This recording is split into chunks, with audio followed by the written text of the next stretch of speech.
Today, I'm really pleased to be joined by Austin Taylor-Laybourn. Austin is a grant manager at Trust for London, an independent charitable foundation that aim to tackle poverty and inequality in London. And they do this by funding voluntary and charity groups. Currently, they make grants totaling around 10 million a year. And at any one time, they fund up to 300 organisations. They fund independent research and provide knowledge and expertise on London's social issues to policymakers and journalists. Austin is also responsible for giving Money A&E their very first grant to deliver money advice in the community. And we appreciate his support in helping us make that first step. So Austin, welcome and thank you for joining me today. Thank you for the invitation. Thank you. So, you're doing amazing work at Trust for London. Could you tell me a bit about the history and the mission of Trust for London? As you say, our mission is to tackle poverty, and I would say poverty and inequality within London. So there are as we know, very key drivers of poverty, whether it be income poverty or access to opportunities, or a poverty of opportunities in relation to education or services, that type of stuff. But we're aware that there are also some very substantial structural inequalities. So we tackle inequalities as well, which tends to focus on the experience of particularly marginalized groups. For example, BME groups, refugee asylum seeking groups, LGBT plus, certainly deaf and disabled people's groups. So our mission broadly is to tackle poverty and inequality, but we also try to focus our funds on areas where there is less money going into. I would have to say, because of COVID in the last 12 months, at this point in time, we would normally be gearing up to do a lot of research, both internal and external, reaching out to ask the sector and informers their opinions of, where poverty is situated, what are the best interventions. So then we would be able to strategize that for the next 5 years. Because of COVID, we have taken a back seat on that for a number of months, not least of all because the sector itself is still reeling from COVID and still finding its feet. So we felt, one, it wouldn't be appropriate to do that now, because there are still a lot of things unknown, but also just to give us a better view in the future when things are known, when hopefully things start to change back to whatever is the new norm. We fund a lot of groups in London, as you've said. We are split between direct service delivery. So, for example, we have a very strong advice component, which straddles immigration, employment, welfare benefits. We do that at a very specialist level, mainly because there isn't a lot of money for specialist legal advice. There's quite a lot around generalist advice, but we felt where there isn't a lot of money, particularly since legal aid was withdrawn around specialist advice for some particular issues, we felt we needed to address that. So we fund a lot of legal advice in those areas. We do a lot of capacity building through our Stronger Voices, capacity building of voluntary community sector organizations and collectives of individuals to give them voice as well. We do a lot, as you've said, around research. So if you check out our website, there is a number of key research documents on there around poverty, whether it be around low paid workers, income, advice, inequality, housing is another big area. Our history goes back actually 130 years. We were originally formed as an active government and formed as City Parochial Foundation, which some may know us as that. And that was bringing together money from church parochial funds into one fund to distribute for the benefit of the poor. So that was 130 years ago now. So in a nutshell, yeah, we try to respond as best we can to some of the issues, structural issues that are there, and emerging issues in relation to poverty in London. That's great. It's a lot of work that you're putting in there. Just on a personal note, I just wanted to ask you, why did you become a grant manager, and how did it happen? How it happened, I have to say the Trust for London is the fifth funder I've been with. So I have a long history of being involved in funding bodies. Others that I've been involved in, I was learning manager for Comic Relief in the UK division. I was a grants manager and responsible for evaluation when the Diana Memorial Fund was around. In the initial stages of the National Lottery Community Fund, I was a grants manager then. I think with Trust for London, because I live in London, so the issues are very, very pertinent to my experience of living here. And I've worked for Trust for London now for 15 years, which is a good indication of my commitment to the values and the work that it does. Really, it's a good mix of stuff. And I think what is good about the Trust for London is because we're an independent charitable trust, we don't rely on fundraising, and therefore it allows us to take some pretty big risks in terms of our funding, areas of funding that not normally would be funded, particularly around marginalised groups or issues. Some of the big ones that we've done, for example, I led on the living wage campaign when I first started, probably about 10, 11 years ago now. And at that time, it was very risky. It was the start of the crash. So to actually get employers to pay more money above the minimum wage was a very risky strategy. We now have a situation where, there is the national minimum wage, which is based on the living wage. And now there are something like 5,000 living wage employers accredited through the Living Wage Foundation, which we helped set up. So that was risky. Other areas of risk that we've done, we did a lot around FGM, female genital mutilation, quite a while back. Working with groups LGBT, and in particular, more recently, we are doing some assessment around trans and non-binary led organizations. So we like to take risks. We recognize there are some key fundamental issues and structural inequalities that need to be addressed, but also taking risks where, other funders are less likely to, particularly, I guess, in terms of campaigning and influence. Campaigning sometimes is a bit risky for some funders because it's seen as being political. But we see campaigning with a small c. It's about advocacy and individuals who have first-hand experience of those issues, taking the lead on, giving them a stronger voice to be able to influence some of the systems that perpetuate some of these inequalities. Fantastic.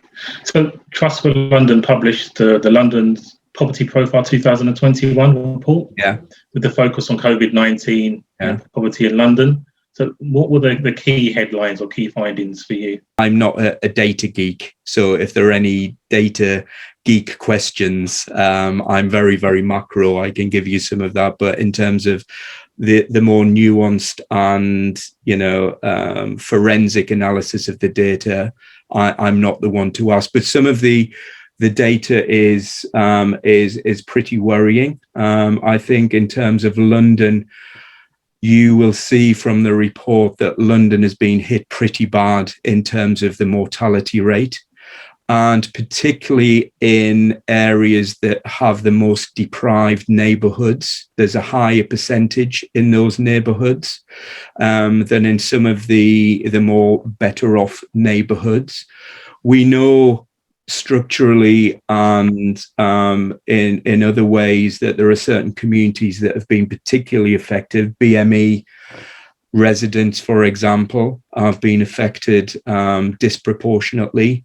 Deaf and disabled people, for example, given their health conditions and the need to access good welfare and income.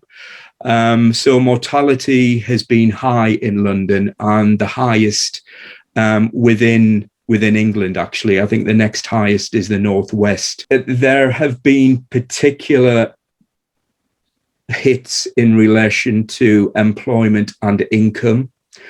Certainly, up until recently, there were high levels of employment, and London to a certain extent benefited that. But even within pre-COVID, we were aware that a lot of workers were in precarious work, in exploitative working situations, those that were on 0-hour contracts, gig economy, all of that. So even pre-COVID, although, there was a sort of very rosy picture of London in terms of higher employment, the type and quality of that employment, even pre-COVID, we questioned. A lot of low-paid workers who were living in poverty, a lot of poverty, the majority of poverty based in working families, actually, which is why we supported the living wage campaign. But in terms of living standards, as an indication, food banks, for example, increased disproportionately in the 6 months to September 2020. And that increase was something like 128%. So you can see from that people were really experiencing real poverty. Some had done that prior to COVID, but the rate in terms of the loss of jobs and those that were furloughed, again, there was a correlation between that and low pay. Low paid workers were hit predominantly in terms of losing their jobs, or they were furloughed and more likely to be furloughed, and therefore their income affected by that. So the increase in the need for food banks and uptake is a strong indicator of how individuals and families were particularly impacted by that.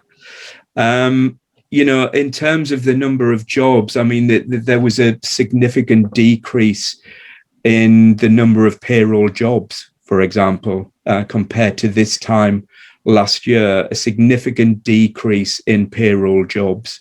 And we hope that increases. One of the concerns that we have as we move into what is being called the new norm is that there isn't a knee-jerk reaction of getting people back into work for work's sake. Our main focus has been for many years now in good jobs and quality jobs. It's not just about getting people into work and getting them off universal credit. It's about, getting them into good jobs that pays well, actually gives an element of workers' rights and choice in the type of work that they do and when they do it. So we would be working towards the future to ensuring some of the values of what we see as good work, which is enshrined in the Mayor's good work standards as well, to some extent, ensuring that the creation of jobs is bound by good values around good jobs, which at the bare minimum pays the London living wage rather than minimum wage. So those are some of the key things. I mean, clearly there has been a high uptake of universal credit. There are, again, some very structural and systemic challenges to people accessing that. And that was there prior to COVID. I think on the plus side, the rollout of universal credit to people who have lost jobs, I think, is a positive, and the uplift of £20 is welcome. But moving on, it's fighting for that retention of the £20 and even an uplift in that, even that £20 uplift in universal credit, because the cost of living in London is so high, is simply not enough.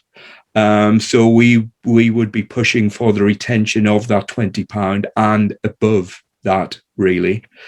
And also it's very easy to see that universal credit has been rolled out potentially very well. A lot more people benefiting from that, which is provide a cushion.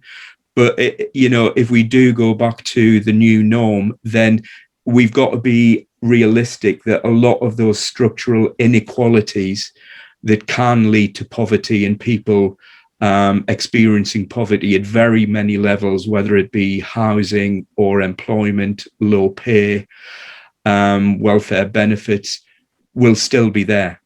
They are not COVID dependent. And those are the issues and the structural issues that we have challenged and will continue to challenge post-COVID, really. Yeah, and many of those social impact issues you've just mentioned, a lot of our service users have experienced them as well in the last 12 months. And like you said, this was happening before COVID, so it's just exacerbated the situation, and the fallout is going to be very serious. And also, I completely agree with you that the quality and well-paid jobs is essential moving forward. Yeah. So, how do you think that we become a fairer society? Coming out of the pandemic, and obviously you mentioned the London, the living wage, which is crucial and I think excellent campaign, and done some, brilliant work that's been done on that. That needs to be pushed further. But how do you think we can become a fairer society?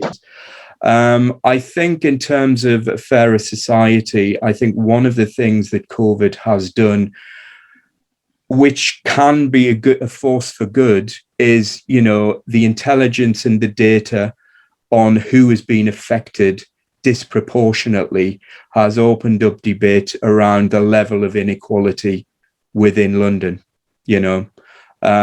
where the sites of poverty have been. Those that have been affected disproportionately are those from particular communities, from, for example, BME communities, BAME communities, deaf and disabled people, lone parents, for example. So I think a good step is recognizing and naming those inequalities. I think often they are hidden, and working towards a fairer society, which is actually about values. Some of the values I've mentioned that are, around respect, empowerment, a lot around human rights, social justice, for example, and working towards some of those values. I think what we tend to do as well, which we have been doing for a number of years, is one of our main commitments and values is to put people with first-hand experience of poverty in the issues right at the heart of change. And I think to bring about a fairer society, that needs to happen a bit more. And what I mean by that is the fact that, people who have that first-hand experience of poverty should be there in terms of advocating for appropriate change of those systems, whether it be welfare benefits, whether it be access to housing and good housing, whether it be to do with income and low pay. More often than not, things are done for those individuals by very well-meaning organizations or charities. And I'm certainly not devaluing that needs to happen, but people with first-hand experience need to be given more power to be able to make those decisions, to be able to campaign on the issues that they feel they need to challenge and bring about positive change within those areas, to bring about a fairer society for them and for others. And it's a big ask. It is a big ask. But, it is about shifting power so that individuals who previously would be service users or beneficiaries actually share that power, have a direct link to decision making of organizations about their strategies and what their policies and what their priorities are, and really they're at the top level. There are very good examples whereby organizations are led by those individuals, but there are very, very many more whereby the issues are being challenged by organizations that are not fully represented by those particular people. So there is a very shift in power dynamics in looking at that, around governance of organizations, decision making, all sorts of things, which is very much a longer term thing. I think in terms of a fairer society, I would hope, there have been some polls around, for example, if we take welfare benefits and universal credit, there have been polls, and I think Maury did a poll where public opinion was more favorable in terms of, people claiming welfare benefit now or universal credit, because there's been so much of a surge in people losing jobs, and a slight move away from those who should get benefits and those that were seen as scroungers. I think there was a slight move away from that in public opinion. I would hope that sort of welfare security and minimum income and universality for everyone is retained as part of a fairer society, and that the lessons that we've learned and the real difficulties and experience of people as part of COVID contributes to people feeling actually this should change in the future. We will see post-COVID whether that sympathy is retained, but I think it needs to be there. And, funders play a big role in that, in supporting organizations, whether they be campaigning organizations or advice deliverers or, direct deliverers of services, to promote, good values in relation to a fairer society. So I'm optimistic that, we need to push for that. We really do need to push for that, because it's highlighted how unfair and unequal things are in London, really. Yeah, and like you said, it has highlighted that. And I think what we've found as an organisation, that it seems that there is a shift going on at the moment in terms of funders, looking at organisations and perhaps looking to fund organisations with lived experience. Like you said, people that have experienced the issue that they're looking to kind of change in the community. And as organisations, obviously we just hope that shift continues, and those conversations, that thought process continues to change. We're a big advocate of that, and certainly examples of where we've done that. And it's very easy, and people watching this will say, yeah, but what has Trust for London done? It's very easy to talk about those structural changes and shifts in power. And we're on a journey. I know it sounds a cliche, but we haven't got it totally right. It's a process, and it's a continuing process of self-reflection and change on that. But the areas where we've done that, we do on our grants committee. We opened up recruitment for members who have direct experience of some of the issues, and we now have 4 members on our grants committee with direct experience, whether it be around housing or income poverty or, immigration issues. We also moved forward in terms of how we assess applications, whereby certainly we've started with deaf and disabled people's organisations, and we now basically push forward that if it is work, particularly campaigning work, but other areas of work for the benefit of those people, then it should be led by those organizations who are led by deaf and disabled people. And our criteria now is that we will prioritize organizations where 75% of their management committee are deaf and disabled people, and at least 50% of their staff are. So it's a big shift, you know, it's a big shift. And that is moving through our own policies, and it is linked not just to deaf and disabled people, but across equality groups. We're moving forward, particularly again in terms of race and BME groups, and ensuring that those are led by, you know, BME people. And they are not in the minority, and they're not just above 50%. It's pushing for those changes and shifts in power at that level, but across a lot of equality groups. And it's a longer term strategy. It's not going to happen overnight either. Yeah. Austin, thank you for giving us insight into your role and Trust for London. It's been some great information that you've given us. And I want to thank you for obviously joining me today.